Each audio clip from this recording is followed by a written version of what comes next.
Hello అండి. Welcome back to my channel. గ్రహణం అయితే అయిపోయింది కదా! మనకి ఆదివారం గ్రహణం అయింది. 1:00తో గ్రహణం అయిపోయింది పూర్తిగాని. ఇంకా సోమవారం మార్నింగ్ అయితే గ్రహణం సంగతి ఎలాగున్న ఇంటి పనులన్నీ చక్కబెట్టేసరికి తలప్రాణం తోక్కొచ్చిందనమాట. అసలు మొత్తం ఇల్లంతా క్లీన్ చేసుకోవాలి. ఇంట్లో ఉన్న వాళ్ళందరూ కూడా తలస్నానం చేయాలి గ్రహణం అయ్యాక.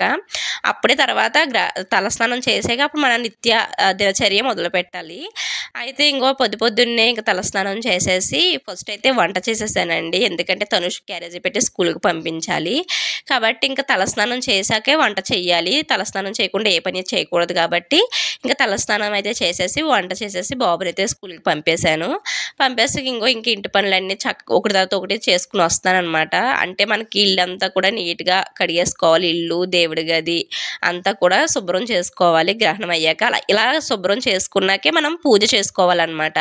అంటే మనం నిత్య పూజ చేసుకుంటాను కదా నేను. అందుకు ఇంకా ఇల్లంతా కూడా క్లీన్ చేసుకుంటున్నాను. ఒకవేళ పూజ చేసుకున్నా, చేసుకోకపోయినా గ్రహణం విడిచాక ఖచ్చితంగా ఇల్లు క్లీన్ చేసేసుకోవాలి. అయితే నేను ఇంకా దండం పెట్టుకోకుండా ఫస్ట్ స్నానం చేసి, వంట చేసేసి, బాబుని పంపేశాక క్లీన్ చేసుకుంటూ వస్తున్నాను. ఫస్ట్ కిచెన్ క్లీన్ చేసేసాను శుభ్రంగాని. తర్వాత నెమ్మదిగా తడిగుడ్లు పెట్టుకొచ్చేద్దాం అంటే కడుక్కొద్దామని చెప్పి అనుకున్నాను. ఇంకా నవరాత్రులు అయితే ఎన్నో రోజులు లేవు కదండీ. నవరాత్రులు పూజ చేస్తాను ఇంట్లో. నవరాత్రుల వ్రతం అనమాట. ఇంకా అప్పుడు ఎలాగో కడగాలి కదా అని చెప్పి తడిగుడ్డ అయితే పెట్టుకుని వచ్చేసాను. ఇంకా పొద్దున్నుంచి సాయంత్రం వరకు నాకు పొద్దుట మొదలుపెట్టాను మధ్యాహ్నం దాకా పనే ఏకపని కిందే అనిపించింది. ఇంకా ఒకటి తర్వాత ఒకటి చక్కబెట్టుకుని వస్తున్నాను. మామూలుగా అయితే గ్రహణము మనకి సాయంత్రం మాటలు కాకుండా మార్నింగ్ చంద్రగ్రహణం కాబట్టి సాయంత్రం మాటలే వస్తది. అదే సూర్యగ్రహణం అయితే మార్నింగ్ టైం వస్తదనమాట. మార్నింగ్ టైం రావడంతో మనకి సూర్యగ్రహణం అంత పెద్ద పని అనిపించదు. ఎందుకంటే మార్నింగ్ టైం వస్తది. కాకపోతే బయటికి తిరగడం అలాంటివంతా కొంచెం ఇబ్బందిగా ఉన్న పని విషయం వచ్చేసరికి గ్రహణం విడిచే టయానికల్లా మనం చక్కగా ఆ రోజే పనంతా అయిపోతుంది. గ్రహణం విడగానే చక్కగా పనంతా చేసేసుకుంటాం. ఈ చంద్రగ్రహణం వచ్చేసరికి ఏంటంటే నైట్ టైం రావడంతో మార్నింగ్ ఎక్కువ పని ఉంటుందనమాట. పొద్దున్నే అన్నీ చేసుకోవాలి. ఇంకా తప్పదు. అదే సూర్యగ్రహణం అయితే చక్కగా పనంతా కూడా మనం సాయంత్రం చేసుకుని పొద్దున్నే మళ్ళీ మనం నిత్య దీపారాజన, నిత్య పూజలు ఇయన్నీ చేసుకోవచ్చు. కంపల్సరీ మట్టుకి ఇల్లు క్లీన్ చేయాలండి. మా సైడ్ అయితే కంపల్సరీ చేస్తారనమాట. ప్రతి ఒక్కళ్ళు కూడా గ్రహణం అయిపోయాక మొత్తం ఇల్లు, గుమ్మాలు అన్నీ కడుక్కొని వచ్చేస్తారు. దేవుడి గది అంతా నీట్‌గా సర్దేస్తారు. దేవుడి ఫోటోలు, దేవుడి విగ్రహాలు అన్నీ తీసేస్తారనమాట. అన్నీ తీసేసి శుభ్రంగా కడుక్కొచ్చి అప్పుడు దీపం పెట్టుకోవాలనమాట. ఈ గ్రహణం అప్పుడు ఇంకా టైం ఎంతయింది అన్నది అనవసరం. ఇల్లంతా శుభ్రం చేశాకే ఇంట్లో దీపం పెట్టాలి. అది మట్టుకు ఎప్పటినుంచో వస్తుంది. ఇంకా నేను పొద్దున్నే పిల్లోడిని స్కూల్‌కి పంపించాక ఇంక ఈ పనంతా చక్కబెట్టుకుంటున్నాను. ఇల్లంతా క్లీన్ అయిపోయాక ఇంకో తులసి కోట దగ్గర కూడా మనకి తులసి కోట దగ్గర శివయ్య ఉంటాడు కదా!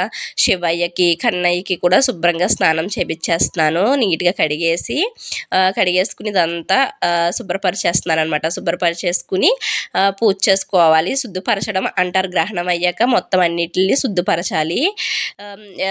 ఇక్కడ కన్నయ్య ఉన్నాడు కదా! ఈయనకు కూడా శుభ్రంగా స్నానం చేయించేసి అంతా నీట్‌గా కడిగేస్తున్నాను. కడిగేసాక ఇంకప్పుడు అన్నీ ముగ్గులు పెట్టడం, ఇంకా దండం పెట్టుకోవడం చెయ్యాలి. ఏమో టైం ఎంత అవుతదో ఏమో తెలీదు. చేయడానికైతే ఫాస్ట్‌గానే చేస్తున్నాను. ఎంత టైం అయినా దండం పెట్టుకోవాలి.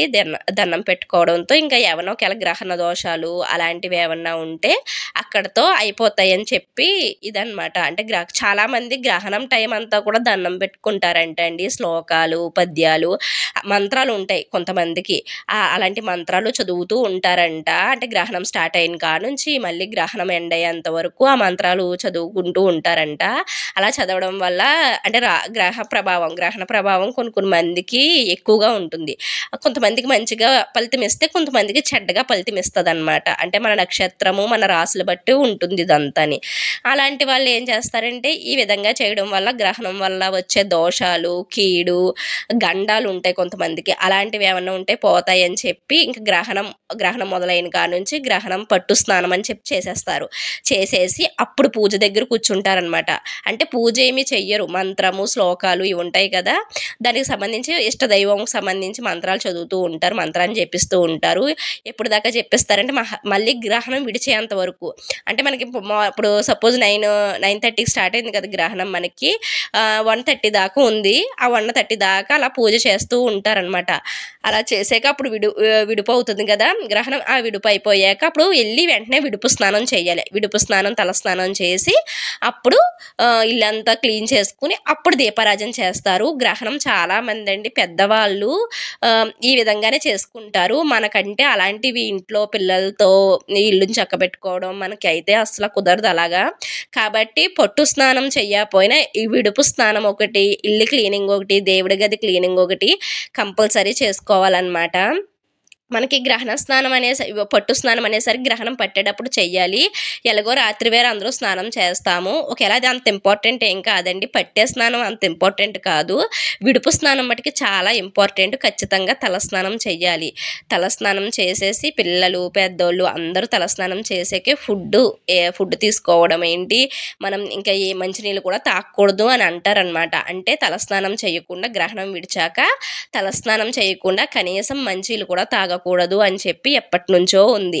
కాబట్టి ఇంకా పొద్దున్నే నేనైతే లెగిసిపోయి ఫస్ట్ స్నానమే చేశాను. మామూలుగా అయితే కుకింగ్ అయ్యాక చేస్తూ ఉంటాను. అలాంటిది ఇంకా గ్రహణం కదా అని చెప్పి పొద్దున్నే లెగిసి తలస్నానం చేసేసి వంట పని మొదలు పెట్టాను.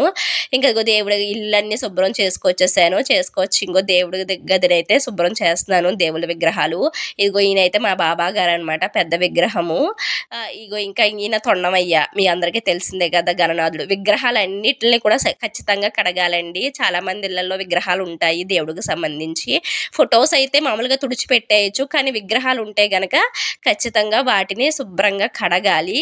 కడిగి ఓ పక్కన పెట్టుకోవాలి. నేను కూడా నా దగ్గర ఉన్న విగ్రహాలు అయితే ప్రస్తుతానికి ఇంకోండి మన వెంకీ మామ, ఇంకా లక్ష్మీదేవి, మన బాబా గారు, ఇవన్నీ కూడా గౌరీదేవి, వినాయకుడు, వీటన్నిటిని కూడా విగ్రహాలను శుభ్రంగా కడిగేసి గంధం బొట్లు పెట్టేసుకున్నాను. ఫొటోస్ని కూడా తుడిచేసి బొట్లు పెట్టేసుకున్నాను కదా. ఇదైతే మా బుల్లి దేవుడి గది అనమాట, మందిరము. ఇదంతా కూడా నా ప్లానింగే. మొత్తం పెయింట్ వేసి ముగ్గులు గట్ట నేనే పెట్టుకున్నాను. నా క్రియేటివిటీ అనమాట. మామూలుగా చెక్కది చిన్న బాక్స్లా చేసిస్తే దాన్ని ఈ విధంగా గోడకు పెట్టి కలర్ వేసుకుని ఈ విధంగా అయితే ముగ్గులు పెట్టుకున్నాను, అలంకరించుకున్నాను. ఇంకా ఇక్కడైతే మా దేవుడి మొత్తం అమ్మవారి ఫొటోస్ అన్నీ తీసి శుభ్రంగా కడిగేశాను అనమాట. దేవుడి గది కూడా శుభ్రంగా తడిగుడ్డ పెట్టేసుకుని ఇంకా దేవుడి ఫొటోస్ని అయితే పెడుతున్నాను. నా దేవుడి ఫొటోస్ అన్నీ కూడా ఇంత చిన్న దాంట్లో చాలా ఫొటోసే సర్దుతానండి నేను. ఫస్ట్లో అయితే ఈ అన్ని ఫొటోస్ ఎక్కువ అమ్మ రూపాలే ఉంటాయి. అమ్మ లక్ష్మీ రూపము, దుర్గాదేవి, లలితమ్మ మీ అందరికీ తెలిసిందే. నేను ఆల్రెడీ అన్ని పూజల్లో చూపిస్తాను ఎక్కువ లలితమ్మని. ఇంకా మన వారాహి అమ్మ, ఈవిడ కూడా మీ అందరికీ తెలిసిందే. వారాహి నవరాత్రులు చేస్తాను కదా, అప్పుడు ఆ అమ్మ, అన్ని అమ్మ స్వరూపాలు ఎక్కువ ఉంటాయి అన్నమాట. ఇంకో ఈ విధంగా సర్దుకుంటానండి. చాలా చిన్నది, మీకు వీడియోలో ఎలా కనబడుతుందో ఏంటో కానీ దేవుడి గది చాలా చిన్నది. ఇంకా ఈ విధంగా అనమాట, ఈ విధంగా సర్దేసుకుంటాను. ఇప్పుడు చాలా మూఢనమ్మకాలు వచ్చేసినాయి. దేవుడు ఫోటో పెట్టకూడదు, కాళ్ళ దగ్గరే వేరే దేవుని పెట్టకూడదు, ఇలా వచ్చేసినాయి అనమాట. కానీ భగవంతుడు ఎప్పుడు ఒక్కతనేనండి, ఎక్కడ చూసినా ఒకళ్ళే అనమాట. ఈ సృష్టికర్త ఎప్పుడు ఒకళ్ళే ఉంటారు. అన్ని దేవుళ్ళు ఒకళ్ళే. మనము అలా పేర్లు పెట్టి పిలుచుకుంటాం అనమాట. అలాగా ఇలాగా ఆ దేవుడు ఈ దేవుడు అని చెప్పి అంతా ఒకటైనప్పుడు ఏ ఫోటో ఎక్కడ పెడితే ఏంటండి, అంతా మన నమ్మకము మన భక్తిపై ఉంటుంది.